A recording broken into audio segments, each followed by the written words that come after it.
ज्ञान मंथन में आप सभी का हार्दिक अभिनंदन करते हैं। मैं हूं सुबोध और दोस्तों आज के अपने इस वीडियो में हम आपको आदि शंकराचार्य जी द्वारा वर्णित जीवात्मा का मोक्ष मार्ग के बारे में जानकारी देने वाले हैं। आज के वीडियो में हम आपको बतलाएंगे कि आदि शंकराचार्य ने मृत्यु के पश्चात की घटनाओं का वर्णन किस प्रकार किया है। तो चलिए दोस्तों बिना कोई देरी के शुरू करते हैं इस वीडियो को और देते हैं आपको मृत्यु के पश्चात जीवात्मा का मोक्ष मार्ग के बारे में जानकारी। फ्रेंड्स, आदि शंकराचार्य जी के अनुसार मृत्यु के समय जीव और उसके शरीर के साथ क्या घटित हो रहा होता है ये वहाँ उपस्थित अन्य लोगों को अंदाजा नहीं लग पाता, लेकिन घटनाएं तेजी से घटती है। मृत्यु की दहलीज पर खड़े व्यक्ति की सबसे पहले बाकी इंद्रियें उसके मन में विलीन हो जाती है। उस समय वह अपने मन ही मन में विचार कर सकता है, लेकिन वह कुछ बोल नहीं सकता। उसके बाद दृश्य इंद्रियें और फिर कर्ण इंद्रियें भी मन में विलीन हो जाती है। उस समय वह न देख पाता है, न सुन पाता है और न ही बोल पाता है। उसके बाद मन इन इंद्रियों के साथ प्राण के अंदर विलीन हो जाता है। उस समय सोचने समझने की क्षमता भी जीव की समाप्त हो जाती है, केवल उसकी श्वास प्रश्वास चलती रहती है। इसके बाद सबके साथ प्राण जीव के सूक्ष्म शरीर के भीतर प्रस्थान करता है। फिर जीव सूक्ष्म रूप से पृथ्वी, जल, अग्नि, वायु और आकाश अर्थात यानी पंच तत्वों का आश्रय लेकर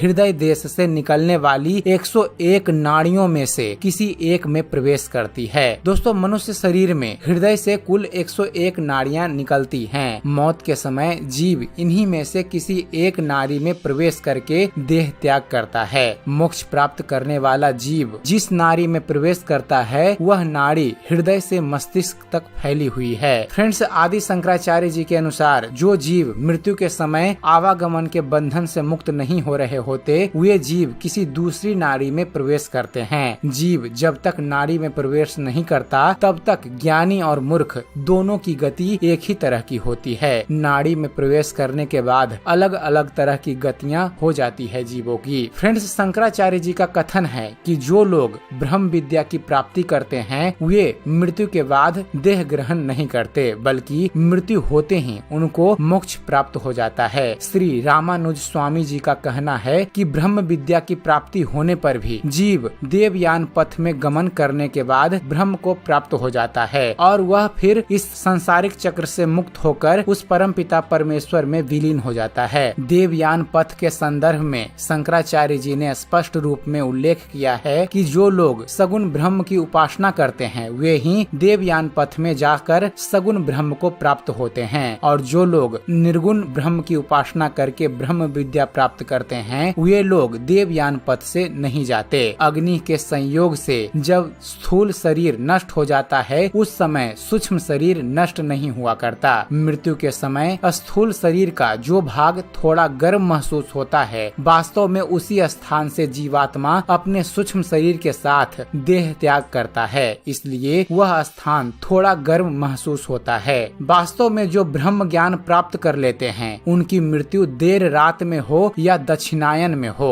उससे कोई फर्क नहीं पड़ता, उनको मोक्ष की प्राप्ति होती ही है, यानी वो काल के प्रभाव से ऊपर उठ चुके होते हैं। भगवत गीता के अनुसार जो लोग मृत्यु के अनंतर देवयान पथ से गति करते हैं उनको अग्नि और ज्योति नाम के देवता अपने अपने अधिकृत स्थानों के द्वारा ले जाते हैं। उसके बाद अह अथवा दिवस के अभिमानी देवता ले जाते हैं। उसके बाद शुक्ल पक्ष के देवता तथा उत्तरायण के देवता ले जाते हैं। थोड़ा स्पष्ट शब्दों में कहें तो देवयान पथ में सबसे पहले अग्नि देवता का अधिकृत देश आता है, फिर दिवस देवता, फिर शुक्ल पक्ष, फिर उत्तरायण, फिर वत्सर, फिर वायु और फिर आदित्य देवता का देश आता है। देवयान मार्ग इन सब देवताओं के अधिकृत देशों से होकर गुजरता है। उसके बाद चंद्र, विद्युत, वरुण, इंद्र, प्रजापति तथा ब्रह्मा क्रमशः इनके देश पड़ते हैं। जो ईश्वर की पूजा पाठ करते हैं, उनकी भक्ति करते हैं, वे इस मार्ग से जाते हैं उनका फिर कभी पुनर्जन्म नहीं होता, वो अपने अभिष्ट के अविनाशी धाम जाते हैं। आदि शंकराचार्य जी आगे कहते हैं कि जो लोग ईश्वर की पूजा पाठ नहीं करते, उनमें भक्ति नहीं रखते, लेकिन परोपकारी कार्य जैसे दान आदि पुण्य कर्म करते हैं, वे मृत्यु के बाद देवयान मार्ग से नहीं जाते बल्कि पितृयान मार्ग से जाते हैं और उच्च लोकों में जन्म लेकर वहाँ का ऐश्वर्य सुख भोगते हैं, लेकिन उनका पुनर्जन्म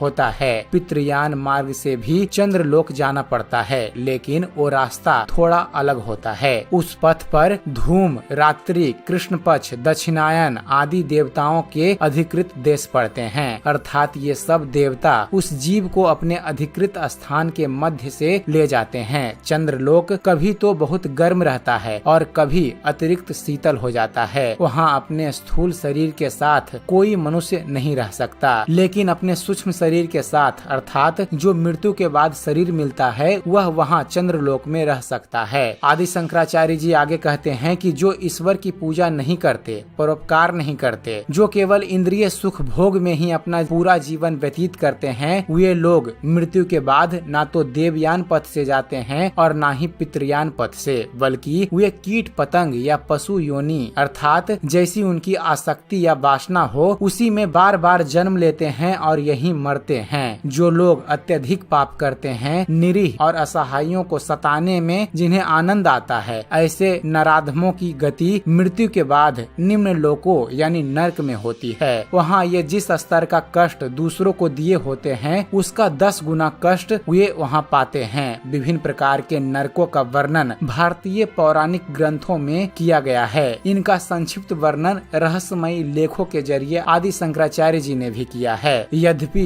भारतीय ग्रंथों के अनुसार नरक में प्राणी हमेशा नहीं निवास करते, बल्कि नरक के कष्ट भोगते भोगते उन पापियों का पाप नष्ट होने लगता है। अंत में उन पापों के जल कर भस्म हो जाने पर जीवात्मा पुनः मृत्यु लोक में जन्म लेता है और पुनः उसके पास इस ब्रह्मांडीय सफर में उन्नति करने का और आगे बढ़ने का अवसर होता है। तो दोस्तों इस प्रकार आदि शंकराचार्य जी ने अपने ग्रंथ में मृत्यु के पश्चात जीवात्मा का मोक्ष मार्ग के बारे में वर्णन किया है। उम्मीद करते हैं फ्रेंड्स आप सभी को हमारा यह वीडियो पसंद आया होगा। अगर वीडियो पसंद आया हो तो वीडियो को लाइक और शेयर करना ना भूलिएगा। और दोस्तों ऐसे ही धर्म और इतिहास से जुड़े हुए ज्ञानवर्धक वीडियो देखते रहने के लिए आप हमारे इस चैनल ज्ञान मंथन को सब्सक्राइब करना ना भूलिएगा। आप हमारे इस चैनल को सब्सक्राइब कीजिए और हम आपके लिए ऐसे ही इंटरेस्टिंग वीडियोज लेकर आते रहेंगे। तो फिर मिलते हैं फ्रेंड्स अपने एक नए वीडियो में एक नए टॉपिक के साथ। तब तक के लिए धन्यवाद। जय हिंद।